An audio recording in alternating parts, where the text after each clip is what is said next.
तो आप जो हमारे पीछे देख रहे हैं बेसिकली ये एक प्रोटोटाइप है, वीटॉल या फिर ड्रोन भी आप कह सकते हैं इसे। ये इसकी स्पेशलिटी ये है कि ये पानी से टेक ऑफ कर सकता है और पानी पे ही लैंड कर सकता है, इसी वजह से इसका डिज़ाइन ऐसे बनाया गया। बट मैंने अभी इसे थोड़ा सा पहले विजन प्रो में इसका पूरा देखा है किस तरीके से काम करेगा। It looks like normal chopper, क्योंकि अंदर बैठने का पूरा स्पेस होगा तो इंसानों को भी ले जाया जा सकता है। बट बेटर होगा हम डायरेक्ट इसके जो सी हॉर्स है उसके को फाउंडर से ही बात कर लेते हैं, ताकि ये ज़्यादा बेहतर तरीके से आपको एक्सप्लेन कर पाएंगे कि ये क्या काम करता है, यूज़ केस क्या है और कैसे काम करता है, तो सब कुछ जानेंगे। दीपक जी हमारे साथ हैं, तो सबसे पहले आप बेसिकली ये बता दीजिए कि आइडिया क्या है इसके पीछे का। तो पहले मैं कंपनी को इंट्रोड्यूस कर देता हूँ कि हमारी कंपनी का नाम है sea horse air limited and मैं दीपक पटानिया, मैं chief innovation and design officer हूँ। हम लोग जो बना रहे हैं ये दुनिया का सबसे पहला वर्टिकल टेक ऑफ लैंडिंग सी प्लेन कह सकते हैं इसको, हेलीकॉप्टर की तरह ऊपर नीचे जा सकता है। पानी के अलावा नॉर्मल सरफेस पे भी लैंड कर सकता है। बेसिकली ये इनफैक्ट अभी हम लोग इवन स्नो एरियाज में देख रहे हैं कि स्नो में भी कोई भी सरफेस में ये लैंड कर सकता है। That is the advantage of it. And पानी से पर हमारा जो मेन एरिया फोकस है that is in coastal regions के लिए पूरा का पूरा। तो इसका ये कितना, इसका मतलब कितने लोग बैठ पाएंगे इसमें? ये तो अभी छोटा सा मॉडल है। तो अभी यही मॉडल 10 गुना बड़ा होगा। इसका जो मेन कैबिन है ये वैन के बराबर होगा। तो इसमें पांच लोग बैठते हैं, 4 पैसेंजर और 1 पायलट। तो चलाने के लिए तो ये ऑटोनोमस रिमोट कंट्रोल से भी चल सकता है या ऑटोनोमसली अपने आप चल सकता है, which is already fed in flight path set करके ये ऑटोनोमस। एक बार में कितना चल सकता है ये, मतलब अगर आप फुल फ्लेजेड मॉडल की बात तो हम लोग ये जो है ये एक स्पेशल टेक्नोलॉजी है जो हमारे पार्टनर फ्लोकॉप्टर जो यूके के पार्टनर हैं वो टेक्नोलॉजी वो ला रहे हैं एंड बिल्ड हम लोग कर रहे हैं। तो उस टेक्नोलॉजी के उसमें क्या है, आईसी इंजन, पेट्रोल इंजन चलता है जो हाइड्रोलिक को पावर करता है, हाइड्रोलिक पंप से हाइड्रोलिक मोटर्स पावर करते हैं।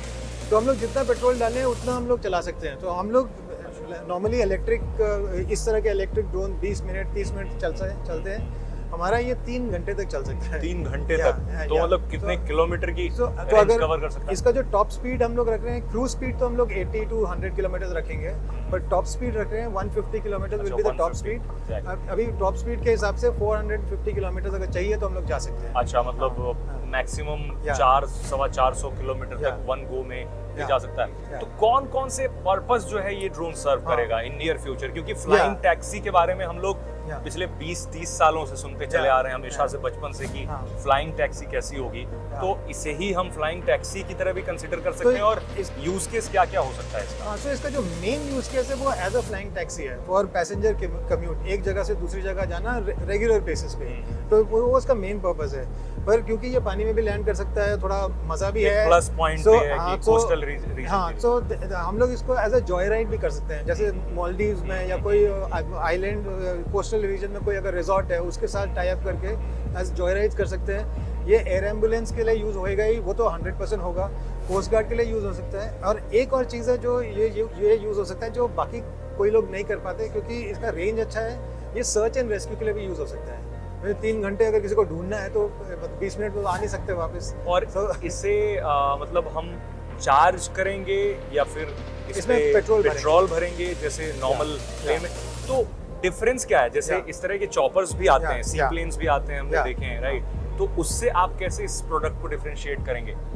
तो अभी पहले तो सी प्लेन बताता हूँ। सी प्लेन का इशू ये है कि सी प्लेन्स को एक स्ट्रिप चाहिए। वो लैंड तो पानी में करेगा और उसको भी एक स्ट्रिप चाहिए, विच मींस उसको एक इंफ्रास्ट्रक्चर चाहिए। तो इट कैन पूरा ओपन सी में नहीं लैंड कर सकता है। जहाँ पे सी थोड़ा काम है सिर्फ वहीं पे ही लैंड एंड टेक ऑफ कर सकता है। तो एक तो वो इंफ्रास्ट्रक्चर इशू हो जाता है। एंड हेलीकॉप्टर्स काफ़ी टाइम से हैं, सब कुछ बहुत अच्छा है, पर वो उसका नॉइज़ बहुत ज़्यादा है, उनका ऑपरेशनल कॉस्ट बहुत ज़्यादा है, उनका वाइब्रेशन बहुत ज़्यादा है। ऑपरेशनल कॉस्ट उससे बहुत कम होगा इसका? बहुत ही कम, मतलब 4 गुना कम या उससे 5 गुना कम, उससे भी कम। And even the built up cost जो हम लोग बनाने का भी जो कॉस्ट होगा वो एक चॉपर से वो भी रिकवर करना पड़ता है। सब कुछ बनाने का कॉस्ट कम होगा, ऑपरेशनल कॉस्ट कम होगा। एंड हम लोग इसको बेच नहीं रहे, हम लोग इसको बना के ऑपरेट करेंगे एज माइक्रो एयरलाइन। क्या आपको क्या लगता है, क्योंकि अभी कब से हम इसे नॉर्मल उड़ता हुआ फ्लाइंग टैक्सी को देख पाएंगे, कोई भी ऐसा आपने सोचा होगा, बिकॉज रूल्स रेगुलेशंस बहुत तरह की चीजें हैं, तो इसको भी ड्रोन कैटेगरी में माना जाएगा या फिर नहीं? सो अभी हम लोग जो ट्राई कर रहे हैं, जो हम लोग कन्विंस कर रहे हैं गवर्नमेंट को कि हम लोग ये एयर टैक्सी की तरह नहीं है एक्चुअली, बिकॉज हम लोग ज़्यादा ऊंचा नहीं उड़ रहे। हम लोग एक तो पानी के ऊपर, सिर्फ पानी के ऊपर उड़ेंगे और ज़मीन पे उड़ेंगे ही नहीं। सिर्फ पानी के ऊपर हमारी जो फ्लाइट्स होंगी वो पानी के ऊपर होंगी कोस्टल रीजन में, एंड सिर्फ 30 फीट अबव वाटर लेवल। सो मतलब उससे ज़्यादा हम हाई नहीं जाएंगे। अच्छा, आप 30 फीट वाटर लेवल, क्योंकि ऑपरेशन हमारे, तो हम लोगों ने डिसाइड किया कि हमारा जो ऑपरेशनल सीलिंग हाइट होगा ना वो 30 to 50 फीट होगा। 50 फीट मैक्सिमम कभी जाना होगा, पर 30 feet will be operational height. तो उस हाइट में तो हमारा जो सेफ्टी कंसिडरेशन है, it doesn't have to be like aeroplane, it is like cars only. मतलब 30 फीट हाइट में नॉर्मल जैसे फ्लाइट का जो क्रूज स्पीड है वो 80 किलोमीटर पर आवर, सेफ्टी में कोई इशू नहीं है। टेंटेटिव टाइमलाइन जैसा कुछ कि कब तक? नहीं, टाइम तो है इन द सेंस कि हम लोग we are doing it very fast, but अभी बाय जुलाई या अगस्त तक हमारा फर्स्ट यही टाइप का फुल प्रोटोटाइप रेडी हो जाएगा। फिर उसके साथ ट्रायल्स करेंगे, उसके साथ कम से कम 1 साल तक ट्रायल्स करने पड़ेंगे, उसके बाद 2-3 और भी बनाएंगे उसके बीच में।